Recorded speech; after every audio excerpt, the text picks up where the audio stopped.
जय हिंद साथियों, स्वागत करता हूं आपका अपने यूट्यूब चैनल स्टडी अड्डा के जीके के चैनल पर। साथियों, आज हम इस वीडियो में उत्तर प्रदेश पुलिस के लिए गोल्डन क्वेश्चनों के साथ एक हिंदी का प्रैक्टिस सेट लेकर आए हैं, जिसके जो क्वेश्चन है वे सारे सिलेक्टेड क्वेश्चन होने वाले हैं और महत्वपूर्ण क्वेश्चन है जो आपको उत्तर प्रदेश एग्जाम के लिए बहुत ही हेल्पफुल होने वाले हैं। तो वीडियो को पूरा ध्यान से जरूर देखिएगा, क्योंकि आज का प्रत्येक क्वेश्चन आपके लिए महत्वपूर्ण क्वेश्चन होने वाला है। और आज का टारगेट होना चाहिए वह आपका इन 37 प्रश्नों में से लगभग 30 क्वेश्चनों का टारगेट होना चाहिए। अगर आपके इसमें से 30 क्वेश्चन सही जाते हैं तो आपका स्कोर बहुत ही टॉप लेवल का हो चुका है। आप इस वीडियो के माध्यम से यह पता कर सकते हैं कि आपको कितने पढ़ने की ज़रूरत है और आपका कितना तैयार हो चुका है। तो बिना टाइम गवाए करते हैं वीडियो को स्टार्ट। क्वेश्चन है, दिए गए विकल्पों में से सही विकल्प का चयन करें और रिक्त स्थान को भरें। क्वेश्चन है आपका, माता पिता किशोरों को स्वयं के से तरीके से मदद करते हैं। किसके तरीके से मदद करते हैं आपको बताना होगा, माध्यम, भागो, अनुभवो या मर्यादा। तो आपको यहाँ पर विकल्प में भरना होगा, यहाँ पर आपका कौन सा विकल्प करेक्ट बैठेगा। तो कौन सा करेक्ट बैठेगा, तो यहाँ पर आएगा माता पिता किशोरों को स्वयं के अनुभवों से सिखाने में मदद करते हैं। तो क्या आ जाएगा यहाँ पर, अनुभवों आपका आ जाएगा, यानी सी विकल्प आपका यहाँ पर करेक्ट जवाब हो जाता है। तो अगर आप भी इन प्रश्नों का जवाब जानते हैं तो वीडियो में कमेंट बॉक्स में हाथों हाथ इनका क्या है उत्तर बताते रहिएगा, और वीडियो में अपने स्कोर को जो अंत में अपना जो आपका स्कोर था उसको बताना ना भूलें कि वीडियो के अंत में आपका क्या स्कोर था। आपका अगला क्वेश्चन है सुधि। क्वेश्चन है, सुधि का तात्पर्य बहुवचन दिए गए विकल्पों में से कौन सा है। तो आपको आपके चार विकल्प आपके सामने शो हो चुके हैं, सोचिएगा समझिएगा। आपसे क्वेश्चन में पूछा गया है सुधि का इसमें से बहुवचन आपका क्या हो जाएगा। तो सुधि का इसमें आपका बहुवचन क्या हो जाता है, तो सुधि का आपका बहुवचन हो जाता है सुधिजन, यानी विकल्प सी इनमें बिल्कुल जवाब हो जाएगा। क्या, विकल्प सी आपका सुधिजन वाला जो विकल्प सी में लिखा हुआ है वह आपका बिल्कुल ही करेक्ट जवाब हो जाता है। आज का प्रत्येक क्वेश्चन इंपॉर्टेंट होने वाला है, तो वीडियो को पूरा जरूर देखिएगा, क्योंकि आप बीच में ही क्वेश्चनों को छोड़कर चले जाते हो, जिससे आप यह पता नहीं कर पाते कि आपका स्कोर क्या हो चुका था। आपका अगला क्वेश्चन है, निम्न वाक्यों में से किस भाग में त्रुटि है। तो आपको बताना होगा किस भाग में त्रुटि है। आधी रात से सोने के कीमत में भी भारी छाला हुआ। ऑप्शन है, सोने की कीमत में भारी, आधी रात में छलाल आया है। बताइएगा इसमें आपका, तो यहाँ पर क्या हो जाएगा, सोने के कीमत, मतलब सोने के कीमत में यहाँ पर आपकी त्रुटि है। तो यहाँ पर आपका क्वेश्चन में होता आधी रात से सोने के कमी में भी क्या आया था, छलाल आया था। तो यहाँ पर क्या आया था, यहाँ पर सोने के कीमत यहाँ पर ए विकल्प में आपकी त्रुटि हो जाएगी। आपका अगला क्वेश्चन है, 25 रुपये दीजिए विशेषण पहचानना है आपका। क्रमवाचक विशेषण, निश्चितवाचक विशेषण, समुदायवाचक विशेषण या आवर्तीवाचक विशेषण। तो बताइएगा, 25 रुपये दीजिए, तो यहाँ पर आपका कौन सा विशेषण करेक्ट बैठेगा। विकल्पों के अनुसार विकल्प आपके सामने शो हो चुके हैं, जल्दी से जल्दी बता दीजिएगा। महत्वपूर्ण क्वेश्चन है और इम्पोर्टेंट क्वेश्चन होने वाला है। 25 रुपये दीजिए, तो कौन सा विशेषण यहाँ पर आपका करेक्ट बैठा है, तो निश्चित संख्यावाचक, मतलब यहाँ पर 25 रुपये मांगे गए हैं, तो आपसे यहाँ पर कौन सा विशेषण बैठ जाएगा, निश्चित संख्यावाचक विशेषण, यानी बी विकल्प जिन बच्चों ने चुना था वह बिल्कुल सही चुना था। विकल्प बी आपका यहाँ पर करेक्ट जवाब बैठेगा। आपका अगला क्वेश्चन है, वर्णित वाक्यों को सही क्रम में लगाइए। आपको इन वाक्य हैं आपका सही क्रम में लगाना है। पहला आपका, महाराज जनक को ब्रह्म ज्ञानी थे। महाराज जो जनक थे तो बहुज्ञानी थे, मरने पर उन्हें यमलोक जाना पड़ा, वहाँ उनके कहे गए नरक चलो। महाराज जन के जीवन में कोई भूल हो गई थी, उन्होंने क्या स्वर्ण क्या नारा वे प्रसन्न पूर्वक चले गए। तो बताइएगा इनमें से आपका कौन सा करेक्ट जवाब आ जाएगा। प्रथम स्थान पर यहाँ पर कौन सा आ जाएगा, तो पहले में तो सी विकल्प है, तो सभी विकल्पों में देखिएगा सी विकल्प आपका करेक्ट होगा। तो सी विकल्प क्या हो जाएगा, महाराज जन के जीवन में कोई भूल हो गई थी। महाराज जन के जीवन में कोई भूल हो गई थी, मरने पर उन्हें यमलोक जाना पड़ा। जो मरने पर उन्हें यमलोक जाना पड़ा, वहाँ उन्हें कहा गया नर्क चलो, वहाँ उनसे कहा गया कि नर्क चलो। तो यहाँ पर दो ऑप्शन तो आपके कट जाते हैं, तो बचे कौन से, ए ऑप्शन बचा और बी ऑप्शन बचा। अब इनमें से आपको देखना है यहाँ पर कौन सा आएगा। उनसे कहा गया कि नरक चलो। महाराज महाराज जनक तो बहुत क्या थे, ब्रह्म ज्ञानी थे। तो यहाँ पर ए विकल्प आपका सही हो जाएगा, यानी सी बी डी ए वाला जो विकल्प है आपका कौन सा यहाँ पर, तो ये तो होगा बहुत ही ज्ञानी थे। तो यह ए विकल्प का क्या आएगा आपका, समय बाद में आएगा। तो उसके बाद क्या आएगा, उन्हें क्या स्वर्ण क्या नरक, उन्हें क्या स्वर्ण क्या नरक बेप्रसन्न पूर्वक चले गए। तो यहाँ पर कौन सा आ जाएगा, यहाँ पर ए विकल्प आपका करेक्ट जवाब हो जाता है। पहले कौन सा आ जाएगा, पहले आपका आ जाएगा सी विकल्प, उसके बाद बी विकल्प, उसके बाद डी विकल्प और उसके बाद ए विकल्प, यानी कि इसमें जो ए ऑप्शन है, ए ऑप्शन आपका बिल्कुल करेक्ट बैठता है। क्या वो अच्छा है, ए ऑप्शन बिल्कुल इसमें आपका बिल्कुल करेक्ट बैठ जाएगा। आपका अगला क्वेश्चन है, दिए गए विकल्पों में से सही विकल्प का चयन करें और रिक्त स्थानों को भरिएगा। आपका क्वेश्चन है, विद्यार्थी होंगे तो देश का भविष्य होगा। तो आपको बताना होगा इसमें से आपके 4 विकल्प हैं, इनमें से आपका कौन सा ऑप्शन यहाँ पर भरने की कोशिश करोगे। विकल्पों को भरकर देखिएगा, सोचिएगा, समझिएगा, क्योंकि टारगेट आज के क्वेश्चनों का आपका 30 क्वेश्चनों का है। आपको ही भरने हैं, आपको ही सही करने हैं, और आप ही एग्जाम में जाओगे तो आपको ही सारा पेपर करना होगा। तो जल्दी से जल्दी यहाँ पर भी आप ही कीजिएगा। तो बताइएगा कौन सा जवाब आपका सही जवाब होगा। तो यहाँ पर होगा, अगर विद्यार्थी क्या होंगे, अगर विद्यार्थी आदर्शवादी होंगे तो हमारे देश का भविष्य क्या हो जाएगा, उज्जवल हो जाएगा। यानी जिन बच्चों ने भी यहाँ रिक्त स्थानों में सी भरने की कोशिश की है वह बिल्कुल सी सही कही है, या जिन बच्चों ने भी विकल्प सी को चुना है वह बिल्कुल आपका करेक्ट जवाब हो जाएगा। आपका अगला क्वेश्चन है, जो मेरे ऐसा जानती रे क्या दुख होए, नगर पीटती रे पीती ने करियो कोय। गीत इस पंक्ति में रिक्त स्थानों की पूर्ति आपको भरनी है। तो यहाँ पर आपका कौन सा विसर्ग आ जाएगा, या कौन से विकल्प आपके यहाँ पर आ जाते हैं। विकल्प आपके सामने 400 हो चुके हैं, सोचिएगा, समझिएगा और ध्यानपूर्वक पढ़िएगा और बताइएगा। तो यहाँ पर आपका कौन सा विकल्प आ जाएगा। तो कौन सा विकल्प आ जाता है, तो जिन बच्चों ने विकल्प डी को चुना है, यानी डी विकल्प को चुनने वाले बच्चों का जवाब बिल्कुल ही करेक्ट जवाब हो जाता है। आपका अगला क्वेश्चन है, मेज का सामान्य बहुवचन दिए गए विकल्पों में से कौन सा है। मेजी, मेजे, मेजे या मिजे। तो बताइएगा, मेज का आपको सामान्य बहुवचन चुनना है। महत्वपूर्ण क्वेश्चन है, इंपॉर्टेंट क्वेश्चन है। तो सोचिएगा, समझिएगा और कमेंट बॉक्स में बता दीजिएगा कि मेज का सामान्य बहुवचन आपका क्या हो जाएगा। तो मेज का सामान्य बहुवचन आपको बताना होगा, मेज का सामान्य बहुवचन आपका क्या हो जाता है। तो मेज का सामान्य बहुवचन आपका क्या हो जाएगा, तो सी विकल्प आपका यहाँ पर करेक्ट जवाब होगा। मेजें आपका मेजें आपका क्या हो जाएगा, मेजें यहाँ पर आपका मेज का सामान्य बहुवचन होता है, यानी सी विकल्प आपका बिल्कुल ही करेक्ट जवाब हो जाएगा। आपका अगला क्वेश्चन है, निम्नलिखित वाक्य में किस भाग में त्रुटि है। आपको त्रुटि पहचाननी है। मृत्यु के मूर्ख में जा रहा व्यक्ति सदैव सच को बोलता है। ऑप्शन है, सदैव सच को बोलता है जा रहा व्यक्ति मृत्यु के मुख में। तो बताइएगा यहाँ पर आपकी कौन सा त्रुटिपूर्ण आपका शब्द दिया गया है। तो बता देगा, ऑप्शन आपके सामने है, सोचिएगा, समझिएगा। तो क्या हो जाएगा, सदैव सच को यहाँ पर आता मृत्यु के मूर्ख में, मृत्यु के मुख में जा रहा व्यक्ति सदैव सच को, मतलब सदैव सच बोलता है। क्या यहाँ पर को नहीं आता, तो यहाँ पर सदैव यानी ए विकल्प आपका यहाँ पर करेक्ट जवाब होता। यहाँ आपका वाक्य बनता कि मृत्यु के मुख में जा रहा व्यक्ति सदैव सच बोलता है, यानी को यहाँ पर गलत आया है, तो को नहीं आता। तो ए विकल्प में यहाँ पर आपको त्रुटि दी गई थी। आपका अगला क्वेश्चन है, नाटक स्कंदन गुप्त किसकी रचना है। तो यह क्वेश्चन हमने आपको टेस्ट के रूप में दिया है, क्योंकि इस क्वेश्चन का जवाब अधिकतर बच्चों को पता होता है। मैं मानता हूं कि इस क्वेश्चन का जवाब भी आपको पता है। तो अगर आपको भी इस क्वेश्चन का जवाब का पता है तो कमेंट बॉक्स में इस क्वेश्चन का जवाब अवश्य बताएंगे।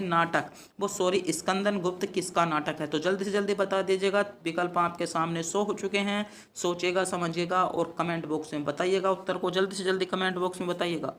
बता दीजिएगा कमेंट बॉक्स में। अगर आपने अभी तक चैनल को सब्सक्राइब भी नहीं किया है तो चैनल को सब्सक्राइब भी जरूर कर दीजिएगा। तो जल्दी से जल्दी मैं देखूंगा प्रत्येक बच्चे का कमेंट आज मैं चेक करने वाला हूं। अगर आप इसका सही जवाब बताएंगे तो जल्दी से जल्दी मैं देखने वाला हूं कितने बच्चे इस क्वेश्चन का सही जवाब बताते हैं। आपका अगला क्वेश्चन है, आसमान का रंग नीला है, विशेषण विशेष्य है, बताइएगा। रंग आकाश आसमान नीला, बताइएगा इसमें से आपका विशेष्य क्या हो जाएगा। आसमान का रंग कैसा है, नीला है। आसमान का रंग कैसा है, नीला है। तो आपको यहाँ पर बताना होगा विशेष्य क्या हो जाता है इसमें। तो विशेष्य क्या हो जाएगा, यहाँ पर आपका आसमान आपका विशेष्य हो जाता है। विशेषता किसकी बताई जा रही है, आसमान की बताई जा रही है कि आसमान का रंग कैसा होता है, नीला होता है। तो यहाँ पर आपका विशेष्य क्या हो जाएगा, तो विशेष्य यहाँ पर आसमान, यानी यहाँ पर सी विकल्प आपका बिल्कुल ही करेक्ट जवाब हो जाएगा। जो बच्चे विकल्प सी की ओर जा रहे थे वे बिल्कुल ही सही जा रहे थे। आपका अगला क्वेश्चन है, उच्च खलन के 3 समानार्थी शब्दों दिए गए हैं और एक समानार्थी शब्द नहीं है, उस शब्द का चयन कीजिए। आपको बताना होगा इस जो विकल्प है इसके आपको 3 समानार्थी शब्द दिए हैं और एक नहीं है, तो वह कौन सा नहीं है। तो कौन सा नहीं है, तो वह आपका भुक्कड़, भुक्कड़ यानी डी विकल्प इसमें आपका बिल्कुल ही सही जवाब हो जाएगा। आपका अगला क्वेश्चन है, आपका क्वेश्चन है, विचित्र के 3 समानार्थी शब्द दिए गए हैं और एक समानार्थी शब्द नहीं है, उस शब्द का चयन करें जो समानार्थी शब्द नहीं है। विकल्प आपके सामने है, सोचिएगा समझिएगा बताइएगा, कमेंट बॉक्स में बता दीजिएगा क्वेश्चन क्या है। क्योंकि आज के जो क्वेश्चन का टारगेट है वह आपका 30 क्वेश्चनों का है, तो आपको ही बताना होगा। तो विचित्र के समानार्थी आपका कौन सा नहीं है, तो रहस्यम, क्या है, रहस्यमन, क्या है, रहस्यम, जो आपका डी विकल्प में आपको दिया गया है वह आपका विचित्र का आपका समानार्थी नहीं होता है। तो डी विकल्प को चुनने वाले बच्चों का जवाब बिल्कुल ही करेक्ट जवाब हो जाएगा। आपका अगला क्वेश्चन है, कनक कनक ते सो गुनी। तो इसमें तो वैसे ही पहचान लिया होगा क्योंकि अधिकतर बच्चों ने तो अलंकार पढ़ रखे हैं। तो पंक्ति को पढ़िएगा ध्यान से और बताइएगा क्या हो जाएगा। कनक कनक, तो कनक कनक जहाँ पर 2 बार एक से शब्द आए, क्या है, कनक, तो यहाँ पर जानो मानो आते हैं, कनक कनक आते हैं, यो जो आते हैं, तो कौन से में आते हैं, वे आपके यमक अलंकार में आते हैं। कौन से में आते हैं, यमक अलंकार में आते हैं। यानी कि डी विकल्प जिन बच्चों ने भी चुना है वह बिल्कुल सही चुना है। तो डी विकल्प आपका यहाँ पर करेक्ट जवाब हो जाता है। आपका अगला क्वेश्चन है, दिए गए विकल्पों में से कौन सा शब्द स्त्रीलिंग नहीं है, बताइएगा। स्त्रीलिंग शब्द आपको पहचानना है, कुर्सी, पेड़, शेर या लड़का। तो लड़का कैसा होता है, पुल्लिंग होता है। शेर भी आपका पुल्लिंग होता है, पेड़ भी आपका पुल्लिंग होता है। तो स्त्रीलिंग शब्द क्या हो जाएगा, तो कुर्सी यहाँ पर स्त्रीलिंग शब्द हो जाता है। यानी जो बच्चों ने भी विकल्प ए को चुना है, जो बच्चे कुर्सी की ओर जा रहे थे वे बिल्कुल सही जा रहे थे। कुर्सी को चुनने वाले बच्चों का जवाब आपका बिल्कुल ही करेक्ट जवाब हो जाएगा। क्या हो जाता है, कुर्सी इसमें आपका बिल्कुल ही सही जवाब हो जाता है। आपका अगला क्वेश्चन है, सन 1973 में साहित्य अकादमी पुरस्कार प्राप्त आलोक पर्व किसकी रचना है, बताइएगा किसकी रचना है। आलोक पर्व, आपको सीधे तौर पर क्वेश्चन पूछा है कि आलोक पर्व आपकी किसकी रचना है, बताइएगा। आलोक पर्व किसकी रचना हो जाएगी आपकी, तो आलोक जो पर्व आपकी रचना है वह आपकी हजारी प्रसाद द्विवेदी की है। किसकी है, हजारी प्रसाद द्विवेदी दी है। यानी हजारी प्रसाद द्विवेदी सी विकल्प आपका सही जवाब हो जाएगा। आपका अगला क्वेश्चन है, सही कहावत पहचानिए। नाम न जाने आंगन टेढ़ा, नाच न जाने आंगन टेढ़ा, काम न जाने आंगन टेढ़ा, नाच न जाने बादन डेढ़ा। तो बताइएगा इसमें से सही कहावत कौन सी हो जाएगी। तो यहाँ पर आ जाती है, नाच न जाने आंगन टेढ़ा, यानी बी विकल्प यहाँ पर आपका बिल्कुल ही करेक्ट जवाब हो जाएगा। आपका अगला क्वेश्चन है, कुमार संभव के रचयिता हैं तुलसीदास, सूरदास, कालिदास, कबीरदास। बताइएगा, इंपॉर्टेंट क्वेश्चन आपके लिए, बहुत ही ज़्यादा इंपॉर्टेंट क्वेश्चन होने वाला है। कुमार संभव के रचयिता कौन है, कुमार संभव के रचयिता आपको बताना है। बहुत इंपॉर्टेंट क्वेश्चन है, सेलेक्टेड क्वेश्चन है, बार बार क्वेश्चन पूछा जाता है। तो बताइएगा, उत्तर प्रदेश पुलिस के लिए इंपॉर्टेंट क्वेश्चन हो सकता है। तो क्या हो जाएगा यहाँ पर आपका कालिदास सी विकल्प बिल्कुल सही जवाब हो जाएगा। क्या कालिदास जिन बच्चों ने भी चुना है वह बिल्कुल सही चुना है। तो कालिदास इसमें आपका बिल्कुल ही सही जवाब हो जाता है। आपका अगला क्वेश्चन है, रहीमन पानी राखिए, बिना पानी सब सून, पानी गए ना उबरे, मोती मानस चून। वर्णित लोकोक्ति में जो आपका अलंकार है पहचानिए। कौन सा अलंकार है? यमक अलंकार है, रूपक अलंकार है, श्लेष अलंकार है या उत्प्रेक्षा अलंकार है? तो बताइएगा। इंपॉर्टेंट क्वेश्चन है। आज की वीडियो की स्पीड आपको तेज लग रही होगी। तेज वीडियो की स्पीड इसी के लिए है क्योंकि आपके पास भी टाइम नहीं है। हम सोच रहे हैं 37 क्वेश्चन आपके लगभग 20 से 22 मिनट में कवर कराने की सोच रहे हैं, वरना आपकी जो क्लास बनती थी वह आपकी 30 मिनट की बनती थी। तो जल्दी से जल्दी हम तेज बोलने की कोशिश कर रहे हैं। आपकी वीडियो की स्पीड ज़्यादा दिखाई दे रही होगी आपको। तो बताइएगा यहाँ पर कौन सा अलंकार हो जाएगा? तो श्लेष अलंकार जिन बच्चों ने चुना है वह बिल्कुल सही चुना है। श्लेष अलंकार क्या हो जाता है? सी विकल्प यहाँ पर आपका बिल्कुल ही करेक्ट जवाब होगा। आपका अगला क्वेश्चन है, बच्चा गया। इस वाक्य में प्रयुक्त काल पहचानिए। सामान्य भूतकाल, सामान्य वर्तमान काल, भविष्य काल या पूर्ण भूतकाल? बताइएगा। बच्चा गया, बच्चा गया, तो इसमें कौन सा काल हो जाएगा आपका? बच्चा गया कौन सा हो जाएगा? सामान्य भूतकाल यहाँ पर हो जाएगा। कौन सा? ए विकल्प आपका बिल्कुल ही सही जवाब हो जाएगा। आपका अगला क्वेश्चन है, विकल्पों में वर्णित वाक्यों में गलत वाक्य को पहचानिए। बताइएगा। ध्यान से पढ़िएगा, वाक्यों को पढ़िएगा और पहचानिएगा और कमेंट बॉक्स में बता दीजिएगा। विकल्पों को ध्यान से पढ़िएगा क्योंकि अधिकतर बच्चे जो हैं विकल्पों को ध्यान से नहीं पढ़ते। आपको क्या बताना है? इनमें गलत वाक्य पहचानना है। तो गलत वाक्य आपका कौन सा हो जाता है? विज्ञान के अनेक असंभव लगने वाली बातों को संभव कर दिखाया। तो यहाँ पर क्या? डी विकल्प आपका गलत हो जाता है। आपका अगला क्वेश्चन है, दिए गए विकल्पों में से अनुकूल का विरुद्धार्थी मतलब अनुकूल का विपरीत शब्द चुनना होगा। तो अनुकूल का जो आपका विलोम शब्द होता है वह आपका क्या होता है? विकल्प आपके सामने शो हो चुके हैं। सोचिएगा, समझिएगा और कमेंट बॉक्स में बता दीजिएगा। बहुत इंपॉर्टेंट क्वेश्चन है। अनुकूल का विपरीत अर्थी शब्द। तो बताइएगा। अनुकूल का विलोम शब्द क्या हो जाता है? तो अनुकूल का विलोम शब्द क्या होगा? तो अनुकूल का प्रतिकूल आपका विलोम शब्द हो जाता है। क्या विलोम शब्द आपका यहाँ पर हो जाता है? बताइएगा। अभी तक ऐसे कितने बच्चे हैं जिनके सभी क्वेश्चन सही हैं या एक से दो ही क्वेश्चन गलत गया है? तो उनका स्कोर बहुत अच्छा चल रहा है। जिनके 3 क्वेश्चन तक भी अभी तक गलत थे उनका स्कोर बहुत अच्छा है। आपका अगला क्वेश्चन है, बर का स्त्रीलिंग बताइए। बर का स्त्रीलिंग आपका क्या हो जाएगा? बताइएगा। बर का स्त्रीलिंग क्या हो जाता है? तो बधू आपका बर का स्त्रीलिंग होगा, यानी सी विकल्प बिल्कुल करेक्ट जवाब हो जाएगा।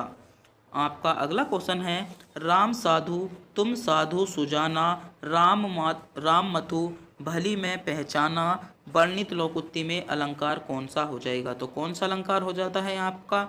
तो यहाँ पर आपका कौन सा अलंकार हो जाएगा? ब्याज निंदा, यानी सी विकल्प आपका बिल्कुल ही सही जवाब हो जाएगा। आपका अगला क्वेश्चन है, लड़कों में लड़का बूढ़ो, इस मुहावरे का अर्थ बताइए। लड़कों में लड़का बूढ़ो, इस मुहावरे का अर्थ आपका क्या हो जाता है? तो बताइएगा क्या अर्थ हो जाएगा आपका? तो क्या हो जाएगा यहाँ पर?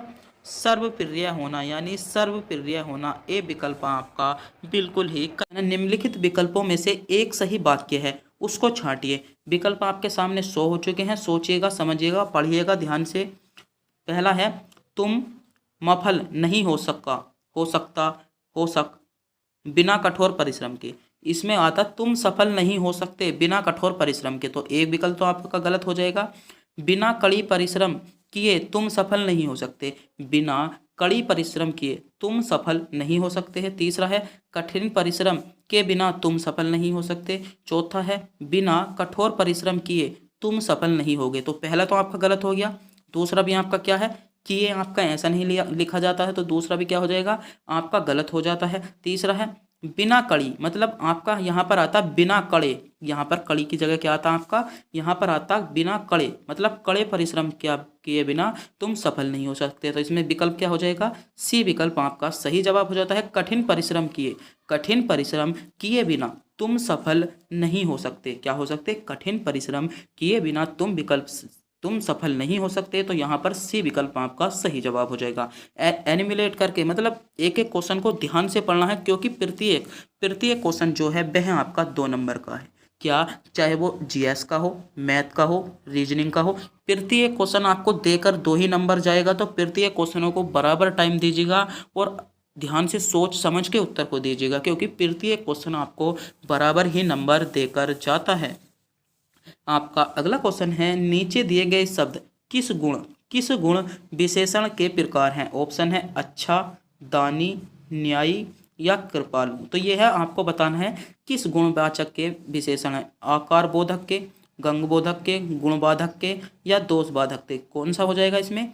तो गुणबाधक आपका इसमें सही जवाब हो जाएगा। गुणबोधक प्रकार, जो गुण बोधक क्या हो जाएगा, इसमें विशेषण के आपके प्रकार दिए गए हैं, यानी सी विकल्प इसमें बिल्कुल ही सही जवाब हो जाएगा।